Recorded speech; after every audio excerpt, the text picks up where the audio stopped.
Hello everybody, welcome back to Screenstars and welcome to another PlayStation review. Today I'm taking a look at the Oregon Trail. Now this is a game that first came out back in February this year, I believe, for the PlayStation. It's a game I've had in my wish list pretty much ever since it was released. But I've finally pulled the trigger on it. There's a sale in the minute, like a Black Friday sale in the PlayStation Store. There's a significant amount off this. So I thought then now is the time, really, to give this a go.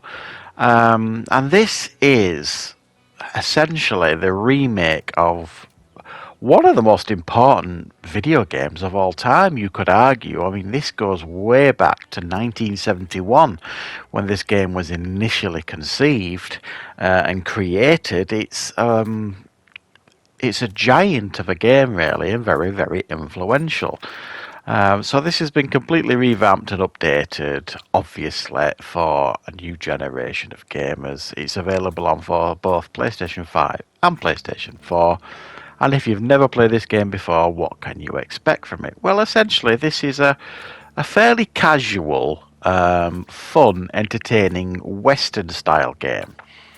And the idea is you are traveling across America to set up your own independence and get your own piece of the American dream, basically. So you're traveling cross country with a wagon full of supplies, some counterparts, and you head off on your adventures along the way. Now, when you first start off the game, it gives you essentially like a prologue, so it kind of introduces you to the game. And then once you kind of get to your set destination, it kind of allows you to start the game on your own. Now, it's worth mentioning as well, you can play this game multiplayer. You can play this with your friends if you like, which is really, really cool. I'm playing the single player version of this game, so that's my main experience with this. So when you start off, you got to choose 4 adventurers, basically, and you can choose 4 with distinct different skills. So for example, you can choose one that is an adventurer, you can choose one that's a farmer, one that's a banker, someone with medical experience. It's really up to you, but it's a good idea to have a good mix of people within your wagon because you're going to need their skills as you progress through.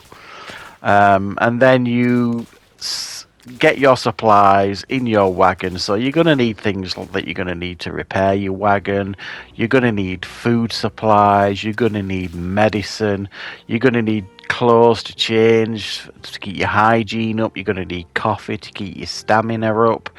There's a whole array of things. You know, you can even buy harmonicas that'll keep your morale up. So you've got to balance these 4 things. You've got your health, you have got your hygiene, you've got your stamina and your morale. And when you set off, there's a whole array of different random acts that can happen to you that will affect each of these. So, for example, you might be heading along the trail. So you choose which direction you're going to head, basically. There's a few different ways you can choose on the map, and different random events will happen depending on where you go. Some of them are undiscovered sites, and some of them aren't. And it'll kind of tell you what you might be able to expect on that route. So you'll head off. You might spot a random stranger that needs your help. They might need your medical expertise or someone to repair their wagon.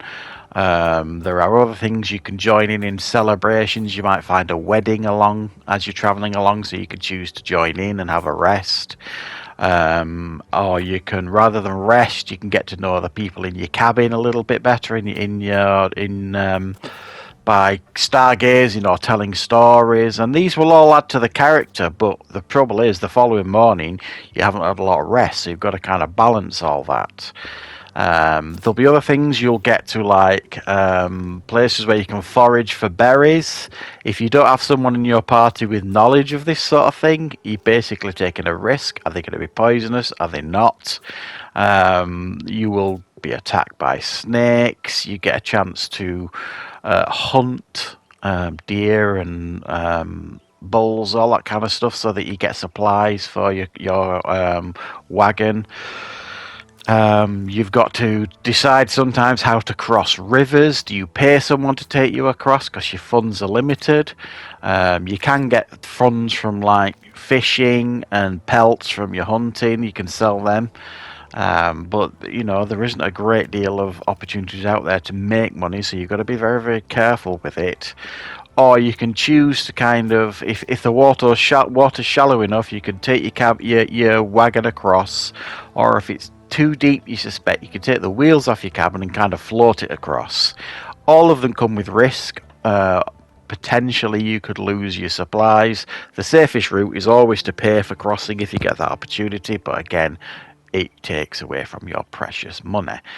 You can also decide how you want to feed the people within your wagon. Do you want to give them very, very short rations because you don't have a lot of food left? You can give them kind of intermediate kind of thing because you might have a decent amount, or you might have had a really good hunting sesh and you can give them extra food, which will keep morale up. Same with the pace of how your wagon crew go across the terrain. They can go very slow, they can go medium, or they can go fast. And again, all of them come with consequences. So it's really up for you to decide. And then once you get to like settlements, you can trade with people, you can talk to people, you can buy things in the store to stock up your wagon.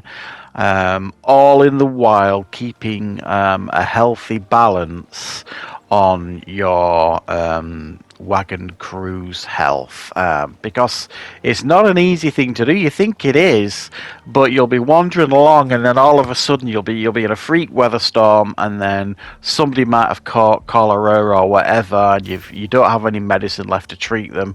So it's a real race then to get some medical supplies or to get to the next inhabited town.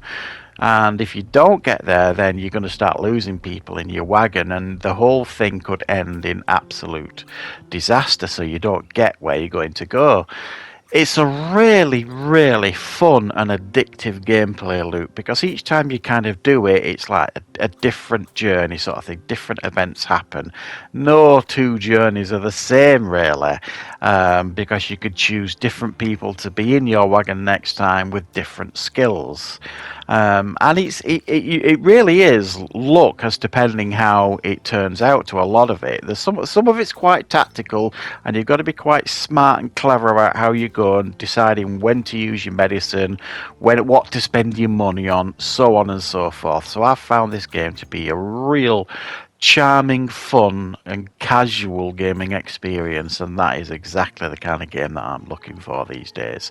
This is the perfect sort of game to put on, play for a couple of hours, have a bit of fun with it, and then go back to it a few days later. It's not taxing, it's not stressful, and it's a really, really excellent gaming experience. So it's one that I recommend, and I've given it an 8 out of 10. So thank you very much for joining me for this review.